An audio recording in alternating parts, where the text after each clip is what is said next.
Olá pessoal! Agora veremos mais um método resolutivo para equações do segundo grau. Neste método, usaremos a famosa fórmula de Bhaskara. Essa fórmula nada mais é do que um método para encontrar as raízes reais de uma equação do segundo grau, fazendo uso apenas de seus coeficientes. Em sua forma original, a fórmula de Bhaskara é dada pela seguinte expressão. Para utilizar essa fórmula, é necessário lembrar que toda equação do segundo grau deve ser escrita da seguinte maneira, onde os coeficientes dessa equação são os números que ocupam o lugar de A, de B e de C. Portanto, o coeficiente A é o número que multiplica x ao quadrado, o coeficiente B é o número que multiplica x e o coeficiente C é o número que não multiplica incógnita. O método resolutivo de Bhaskara apenas exige que o valor numérico de cada coeficiente seja substituído na fórmula de Bhaskara. Após isso, basta realizar as operações matemáticas indicadas pela fórmula para obter as raízes da equação. Este método costuma ser dividido em 3 etapas. Etapa 1. Calcular o discriminante. O discriminante é a expressão presente dentro da raiz na fórmula de Bhaskara. É comumente representada pela letra grega delta e recebe este nome pelo fato de discriminar os resultados de uma equação da seguinte maneira. Delta menor do que zero, então a equação não possui resultados reais.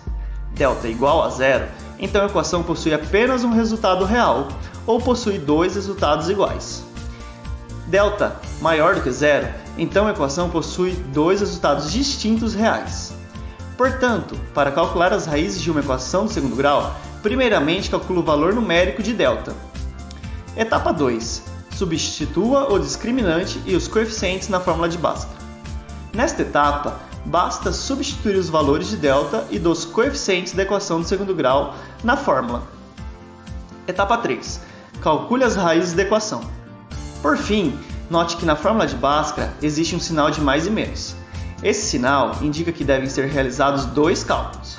O primeiro para o caso em que o número que segue seja positivo e o segundo para o caso em que o número que segue seja negativo. É comum nomear cada uma dessas equações como x' e x2' ou x1 e x2. Observe.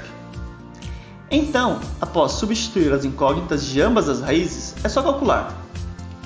Vamos a um exemplo. Calcule as raízes da equação x² mais 12x menos 13 igual a zero. Utilizando a fórmula de Bhaskara, separe os coeficientes da equação e realize o primeiro passo. Tendo em mãos o valor de delta, realize o segundo passo.